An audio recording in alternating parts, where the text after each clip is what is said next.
Well, aloha and welcome everybody. Thank you for joining me today on my podcast. My name is Paul Fletcher, and this is The Healing Source. So we have reached a milestone today. It is the 10th series. Now, when I started this over a year ago, I had no idea how long this podcast would last, if it would have any level of success, nor if anybody would be commenting and joining in. And since then, we've had great success. A lot of comments, a lot of people enjoying the wisdom. And one of the main reasons that I started this podcast was for the future. My teacher, as all of you know by now, is Dr. and Master Zhi Gang Sha. And I have been blessed to train with him for over 15 years now. And prior to that, I did train with two other very advanced, beautiful souls that later on I came to realize were both enlightened beings. And they had their own ways of awakening their students and helping them to see the light, so to speak, to see a path to a higher level of development. Since the age of 18, I have been on a spiritual journey. And that journey has not been easy by any stretch of the imagination. If you are listening to this, then you are very likely on a spiritual journey. Now, a spiritual journey is not like jumping on a boat and going to another shore in another country. It is an entire life. It is a marathon, not a race. And the interesting thing about spiritual journeys is that they are forever. The reason why they are forever is because we are souls having a spiritual experience in a physical body. So this new series is all about being human, being a spiritual being in a human experience is maybe the best way to put it. And there's going to be many different facets to this series. This will be the first one out of the previous 9 series. I have stuck entirely with Master Sha's wisdom and teachings and sharing the how-tos, how to address any issue, whether it's physical, emotional, spiritual, mental, relationship, finances. I covered all of those. I covered just about every aspect of his teaching to the level that I'm allowed to share, because there are many high-level teachings I'm not allowed to share. But I have covered quite a bit of those teachings. And if you missed those earlier podcasts, you are missing a treasure trove of wisdom. I am by no stretch of the imagination near as talented, educated, or wise as Master Sha. I do, however, have a unique talent and ability to take those higher level wisdoms and bring them down to an earthly plane, if you will, and make them accessible and understandable. And so, as I said a moment ago, if you missed those previous 9 seasons, this whole last year of wisdom and teachings, then do yourself the largest favor you possibly can and go back and listen to those. They will help you immensely with resolving so many of your life problems and bringing so much more happiness into your life. In this series, I'm going to break away from those mainstream teachings, and I am going to share a lot more about the nature of being a spiritual being in a human body in this human world. Because there is nothing easy about this. There's nothing easy about being this third-dimensional cesspool of difficulty.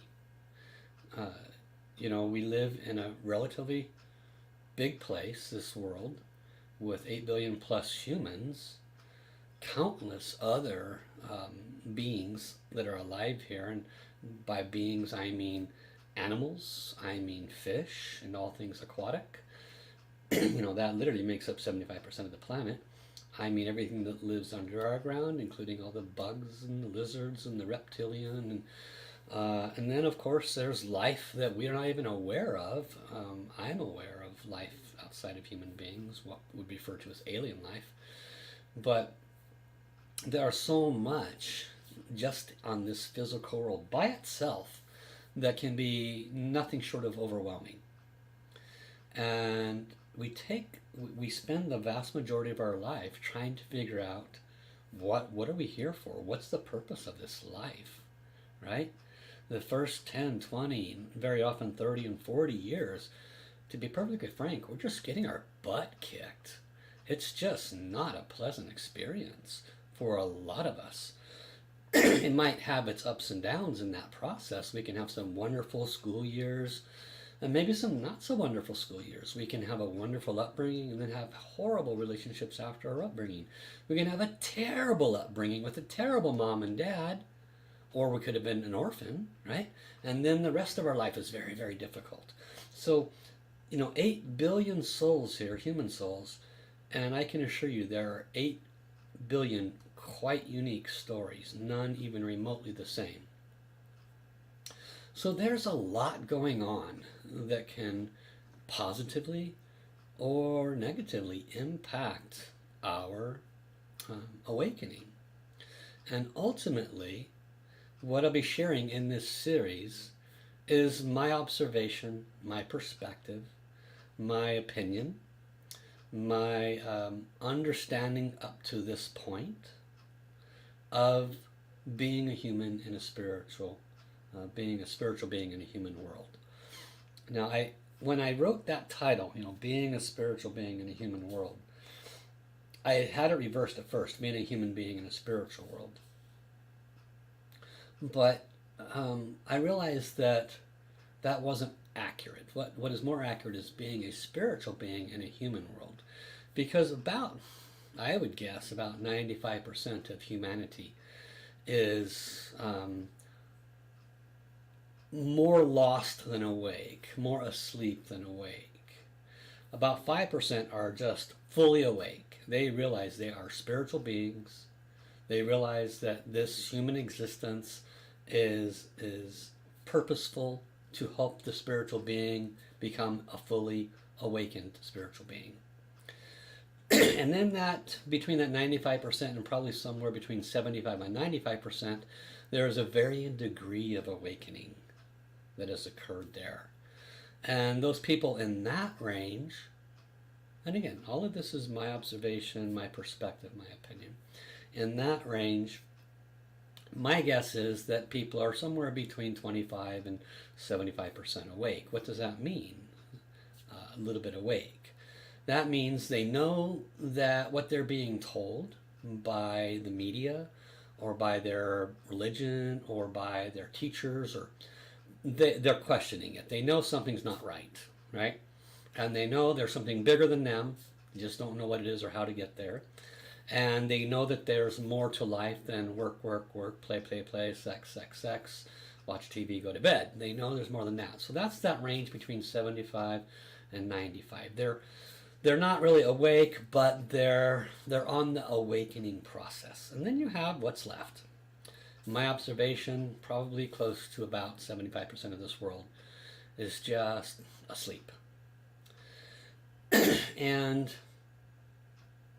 they're living in this physical space, thinking that, most importantly, they're thinking that every one of those, that's probably about 6.5 billion out of the 8 billion left. Most of them think they're right, which they could be, because no one's right, no one's wrong, we're all. But the ones that are more asleep, not awakened yet, not awakened to realize there is a source, there is a creator, there is something far bigger than them, they tend to live in a world that is dominated by patterns of work and sleep and eating and whatever might fill the gaps in between working and sleeping and eating, which is typically not anything associated with aligning to their spiritual journey or aligning to their source creator. So I bring this up in this way because I'm kind of fleshing out what am I going to speak about in this series. I was writing out and following flow this morning, and I have a list of what I'm going to be talking about today. But it's actually a very large body of information. So for those that have come in a little bit late, what I'm going to be sharing is experiential. A lot of it will be weaving in wisdom and information from Master Sha, as well as validation of some of it from things I had learned along the way. And most importantly, what I wanted to accomplish with this series and this podcast is helping all those that listen to widen their perspective, widen their understanding. It's been my personal experience that if I felt and believed that there was only one path, only one way, only one teaching, only one piece of wisdom, only one of anything, that actually was quite limiting.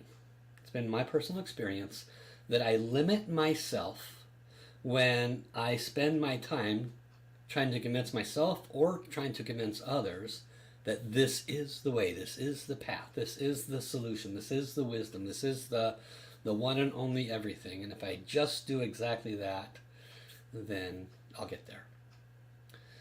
It has been my observation, it has been my personal experience, that the wider my comprehension and the wider my understanding, the more I allow into my field of understanding, free of judgment and free of criticism, the more accurate my understanding of my spiritual nature is. So it's curious because the high level wisdom that Master Sha has brought, and I truly believe this, is that we need to let go of knowledge and information. Have no attachment to knowledge and information. Do not add more on a daily basis. Right? Do not add more knowledge. Do not add more information. We want to remove as much of that as possible because, in fact, that is what's keeping us in a place of a lack of growth and a lack of alignment on our highest spiritual journey path. That's ancient wisdom that has been passed on for eons. And in the same breath, I wish to say that by becoming compassionate and conscientious of everyone's different belief systems and everyone's different way of thinking and everyone's different dogma and everyone's different perspective, and being much more flexible on avoiding self-righteousness, basically widening the consciousness instead of narrowing the consciousness. That's different than knowledge. Adding more knowledge is not adding consciousness, it's adding temporary information. For example, I can sit here and watch a news TV all day. That is adding knowledge, that is adding information, but that information and that knowledge may or may not be of value to my spiritual journey, and most likely it will cause my mind to become more busy. Thereby it will hamper my spiritual journey. Whereas becoming conscientious of life outside of Earth, as a simple example, life in Earth as a simple example, or life within my own vessel, like everything has a soul, like my cells have a soul. Those kinds of consciousness elevate the opportunity to be much, much more, in my observation, in my opinion, much more moving towards the consciousness of a fully enlightened being. Now, to be perfectly frank, I have no idea the consciousness of a fully enlightened being. The only person I've been close to that has that high level of consciousness is Master Sha. And in my observation of having trained with 3 enlightened masters now, and just keeping my mind quite open to all possibilities as much as I'm able to, it has been my observation that a fully enlightened being is one that lives in this physical world free of all things emotional, free of all mind traps, mind blockages, perceptions, beliefs, dogma, free of musts and haves to and onlys. They tend to be, in my observation, people that are fully enlightened tend to be very wide open with all possibilities existing. And so when you are a spiritual person, when you are awakened, when you are at that 75% or more, you're in that last 25 percentile, or possibly in that last 5 percentile that is truly fully awake, and you know you are a spiritual being, you know you are stuck in this physical world, you're not unhappy about it, you simply want to maximize your spiritual growth while you're in this physical world. That's a person who is much more awake, a person who they don't see this physical life as a negative, they don't degrade it or put it down or have angst about it. They're simply recognize that it's giving them an opportunity to have a spiritual life through physical experiences. Now, in the more advanced teachings, snippets of what I can share with you, Master Sha often interweaves various teachings from various doctrine or teachings. Some of it is Buddhist, some of it is Taoist. There's different teachings that are out there that he pulls from. And when he shares that with us, he shares the crossover of the information. And one of the pieces of crossover of information that I can share with you is that when we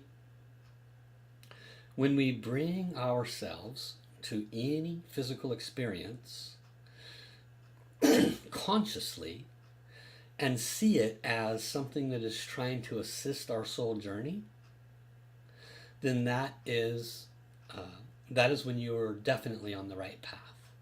It is when we react, it is when we respond, it is when we act out from a place that is filled with emotions, or a lot of monkey-mindedness, a lot of irritation, agitation, complaining, blaming, pointing fingers, judgment, all of that. If any of that kicks in, we are absolutely not operating from a spiritual space. We are operating from the physical world. So in order to stay on track of what I wanted to accomplish with today's podcast, I wrote down some bullet points of the challenges of being a spiritual being in a human world. So one of the first things that I would invite each of you listening to this to do is ask yourself, do I consider myself to be a human being awakening to my spiritual consciousness? Or do I consider myself to be a fully conscious spiritual being that recognizes I've got a long way to go and I'm operating in a physical world with a lot of other humans that are very, very not aware. Now, it's not a judgment, they're just not aware. You have to find out where are you at on that scale, okay? And that's not for me, it's not for you, it's not a layering or a number scale. When you know where you're at, it will assist you with your future process. Now, I've had some personal struggles in this last probably month or two. And they basically have revolved around the inability to apply the things that are known. You know, for example, I know that by getting up at this time and doing a specific practice and then doing qigong or tai chi after, and then eating better, right? Eating very specific, better foods, and then doing, let's say, tracing calligraphies for ABC, and then set. In other words, I know that common sense things such as eating well are important and good to do. I know that doing meditations and da da da da on a consistent basis every day are going to only assist my soul journey. It's only going to align me more. You probably have a similar set of consciousness and awareness and knowingness. And yet, you may have a similar struggle as I do, which is staying consistently on that path, right? Doing it every day in, day out, every day. So, I'm witnessing that because I am a spiritual being in a human world. And in this human world, much like yourself, there are a tremendous amount of distractions. We have relationships. We have common sense things that we have to deal with. We have to pay our bills, right? We got to generate revenue. We got to pay our bills. We have people pulling on us and nibbling on our ear or asking us their opinions or complaining to us. We have all of the trappings of this physical world gnawing at us 24/7. Our sleep can be deprived. It can be affected by who knows what. Busy mind, possibly. Our food or food choices can be hampered. You might know what's best for you and even have the tenacity to go do it, but you don't have the money to go get those organics. Okay? Or maybe you have the money to go get the organics, but you're just too dang lazy. Or you know that you need to meditate, and when you have, it's had great results, but when it comes to it, there's just no oomph. You just don't want to do it. So this is the nature of being a spiritual being in the human form, in this realm. So let's talk about some of the challenges, okay? So the first thing is to just truly acknowledge that you are a soul. You are not Paul. You are not Doreen. Thanks for saying hi, Doreen. The other 10 folks or so that have joined us, thank you for saying hi. What is your name? You are not that name, but we are told that we are. From the moment we come out of the womb, we are told that we are that name. Hence the beginning of our human experience and the beginning of tying us to a physical identification. And then the rest of our life, and in many cases the rest of all of our lives, we are trying to unwind what we've been tied down to. We are trying to move away from identification. We are trying to move away from anything that tries to pin us down and move towards unlimitedness, a full consciousness of all creation. And it is a very difficult path. When you realize you are a soul having a physical experience, when you move away purposely, consciously, daily, on a moment-to-moment basis, what is the purpose of this experience for my soul journey? What is the purpose of that person yelling at me? How is this going to help my soul journey? What is the purpose of this bill being in front of me, once again creating stress in my life? How can I address this physical world issue with a spiritual world solution? How can I grow from this? And this is the constancy of being a spiritual being in a physical world. Welcome, Sunlit. So if you are a spiritual being in this physical world, it's highly likely that you are a black sheep in your family. And possibly even a black sheep in your community. You could be alone in many ways. Because if you fall into that 5% percentile that is truly awake and aware, they know they are a spiritual being. They know they are being trapped in this physical world and they're maybe not enjoying it as much as they'd like to, and they're doing their best to stay on top of things. You're probably a black sheep. What does that mean? That means that everyone else thinks you are the one that is off. Everyone else thinks that you are the one that is missing a few cue balls, right? Yet, and again, we have to be free of judgment. These are simply observation. Those that are not awake are the ones that are oblivious that they are here for a reason. And it's not to work. It's not to eat. It's not to have, sexual gratification. It's not to watch your favorite TV shows and then repeat the next day. That's not what it's for, and yet fully 75% of humanity is stuck in that routine. It's highly likely in this lifetime, the more you have woken up, that you have lost some friends. Sometimes it's purposeful, sometimes you just go different ways because there's no longer a commonality between you. These are also challenges of being, a spiritual person in a human world, because it's lonely and it sucks. Just call it for what it is. It sucks.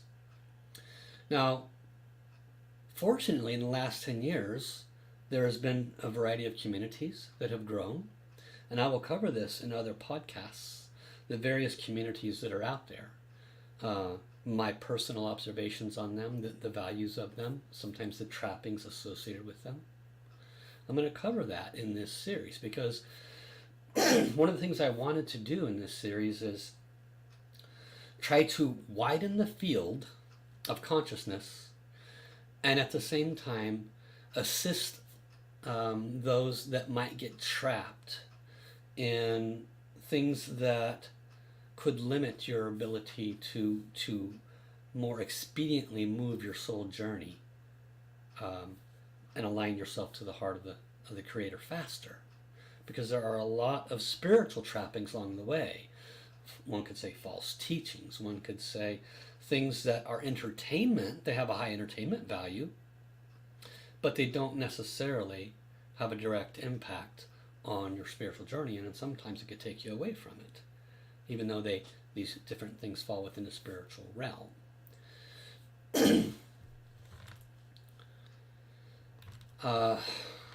As a spiritual teacher, I have had the opportunity to counsel quite a few people, and it's not uncommon that they lose connection with their family members. They are ostracized. They are looked down upon, or even if they're not looked down upon, there's no commonality anymore, and there is some separation between the family members because one has grown in the spiritual journey and the rest are staying there. There's nothing wrong with the family members. They're all in their happy little pod. They're all in their happy little world. But because one is growing and the other three are not, there's like an ostracizing that occurs. And this makes it lonely as well. There are those who are asleep and do not realize, they just don't even realize that their every thought, their every word, and their every action affects their current life and their future life. Oblivious to that. There's a lot of people. There are those that are awake and know this truth, but still struggle. Okay? So you might be in that category. You're awake. You know that your thoughts, words, and actions affect your current and your future. But, we still struggle along every day. It's a struggle, right? Being awake forces you as a spiritual being to purify. And this is a word that needs a little deeper explanation. Purification and purifying is the releasing or letting go of the trappings of the physical world. What are those trappings? The physical attachments, the foods, the sexuality, the emotional attachments. I love my anger. I love my resentment. I love my being right. I love my grief and sadness. I love my depression. I love my whatever it is, that emotion, the monkey mind.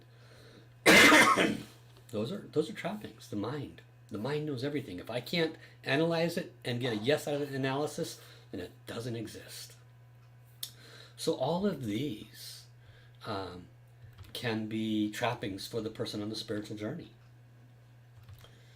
even if they're awake. So purification is about seeing, being with something that has injected itself into your life, whether it's from inside your mind or your emotion, or something from outside, a war, a news experience, somebody complaining to you, witnessing an atrocity, external things or internal things. They butt up against our spiritual nature, and how we react, how we process, affects the entirety of our vibration. If we witness an atrocity and we react and respond with love and compassion, no judgment, then we are able to maintain our highest frequency and vibration. Therefore, that life experience, the human experience, assisted us in our soul journey. If we react and respond to someone cutting us off, driving the car, we say, "You effing idiot," we then put a gash in our vibration. We allow negative information from the quantum field, because we are all entangled in this field. My field is entangled with your field. Right now as we speak, I am entangling in your field. The information that is being shared is either being allowed into your field or not by you. You are the one that allows it in or not, just like negative news, just like anything else. So when we react and respond negatively, such as somebody cutting us off, then what have we done? We have entangled ourselves with an energy that is not conducive to our highest spiritual vibration. So purification is a constancy for someone on their spiritual journey. It is constant and never ending. And it can be just difficult. Just so very, very difficult. And in the same breath, it doesn't have to be. It all depends on our level of presence, which is truly the word here, in that moment. If we are consistently present, then we become the observer. We become the, one of my earlier teachers called it the dweller on the threshold. The dweller on the threshold, which I thought was just really cool, the verbiage. But basically we are the observer versus the reactor, versus the one caught up in the emotion, the mental, whatever it might be. So purification is the constancy of choosing to be the observer and to react and respond in such a way where we create the least resistance and the greatest benefit to our soul journey, or to have been taken over, which is what it feels like many times, by our emotions, by our mind, and in that particular moment we harm our soul journey a little bit. Okay? I have a 3.5-year-old that tends to have tantrums, and there is no logic to the tantrums. There is no amount of placating or words that can assist that tantrum. It is just there. And I'm probably doing about 60-40. 60% of the time I'm observing, I'm present, I'm processing through it and giving love and resolving. And about 40% of the time I get caught up in the energy and I react or respond in a manner that is not beneficial to my soul journey and clearly not to my daughter's soul journey. This is the nature of being a spiritual being in a human world. It is a constancy of presence. So we want to be aware. There is internal purification, there is external purification. And the internal purification is our own stuff. It's the way, is what we've accepted as truth, the way our mind operates, our emotional tolerances and intolerances. Just handling those alone are a lot. So if you put yourself out in the cave or in the woods and walked away from humanity, you would all of a sudden be miraculously able to manage your mind and your emotions because there's no external inputs. Herein is also a massive, massive issue, because as a spiritual being in the human world, we very often fail to be responsible for the external inputs. You and I, we actually have a lot of control of our external inputs. We can choose to turn off or not pick up the cell phone. We can choose to turn off the television or the other forms of media. Rest assured, and I will cover this in future podcasts, rest assured, there is dark and there is light. And the darkness is using all forms of your five senses to keep you in a space of separation from source, because darkness survives on you being separate from the light. And it can accomplish that by creating in your environment through external sources anything that creates separation, segregation, anger, resentment, pointing of fingers, anything whatsoever that causes your emotions to get wired or your mind to get involved, then that negativity has succeeded. So far worse than our own internal dialogue is the external stuff, because it tries to commandeer our five senses. The person that is spiritually conscious and spiritually aware and awake sees that for exactly what it is. And they purposely and consciously try to minimize the amount of external input into their field and vibration. The five sense input. And when they know they're going to have an input from, let's say, another human,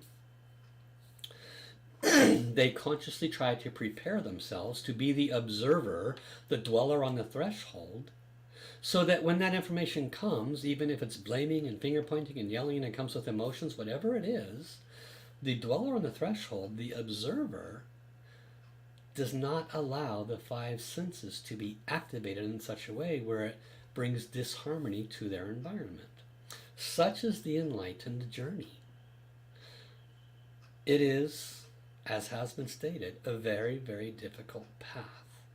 And in this time, in this 2,000-year cycle that we are in, that we are coming to the close of, where the light is exposing the darkness, there is a huge amount of effort to keep those that are unawake in that space, and those that are awake to keep them from growing. Ultimately, no one's going to do it except you. No one enlightened Jesus except Jesus. No one enlightened Buddha except Buddha. No one enlightened any enlightened being except their own efforts. Yes, they had teachers. Yes, they had beings that had walked that path before and guided them step up by step up. In my own very small fractional way, I'm trying to share with you some of those things that my teacher has taught me that you can do for yourself so that you can survive this most important time. What has been stated by many high-level beings, and I'll restate, is that this time is very, very unique. From chaos, heroes are created. That's the statement. My teacher has said it, others have said it. From chaos, heroes are created. Instantly, hero invokes, ego. But in this case, what it means is from chaos, awakened beings are created. Because an awakened being is not a standalone. We are all one. And one fully awakened being is like turning on 1,000,000 light bulbs. It makes it so much easier for others in the entire planet to become more awakened when one being becomes fully awakened. And then others could become fully awakened. And all of a sudden you get the 100th monkey theory occurring, where all of a sudden you get 100 enlightened beings, and then the whole planet starts moving towards enlightenment much, much faster. We, as a race, now are in that kind of a threshold where we have the most chaos because the most light is shining on our planet, which is exposing the darkness, causing the darkness to be far more chaotic in our environment, in our fields, in our five senses. So you have to be the steward of your field. You have to be the steward of your soul and your soul journey. You have to be the one that says no to that negative TV show or that violence. No to that person that always sucks on your energy and complains about their life, the same life you've heard over and over and over and over and over. And they just keep repeating. But you keep allowing that into your field, don't you? So you have to be the one that is the monitor of all external inputs and the monitor of your own mind and consciousness. So we all handle these kinds of conditions differently. Common solutions to mitigate the suffering that this purification brings, this awakening, this vacillation between anger and resentment and love and compassion and being on my spiritual journey and doing meditation and not doing meditation. We all have our solutions, and they range from meditation, physical exercise. A lot of us, when we have stress, we go do physical exercise. Reading, taking illicit drugs. These help cover up some of the stresses. Sex, addictions, eating, right? A lot of us cover things up with eating. Spiritual practices. A lot of us default to spiritual practices. Talking to friends, talking to a psychologist, taking pharmaceutical drugs that the psychologist or psychiatrist gives us to help tamp down the depression or tamp down the anxiety from the stress. Why is there stress? Go back and listen to the previous 30 minutes, okay? The spiritual journey is about choosing to react and respond in a way that is supportive of your most calm heart. And you are the one responsible for that, nobody else. And of course, talking to the source, talking to the source. A lot of us do. All over the world, there are many different belief systems, all of us talking to the source. And yet we still eat, sleep, get up, work. Eat, sleep, get up, work. Talk to the source. Eat, sleep, get up, work, talk to the source. And in that pattern, there is still not that much spiritual growth because there's not choices to become more aligned to that oneness. So this particular podcast is not designed to offer solutions.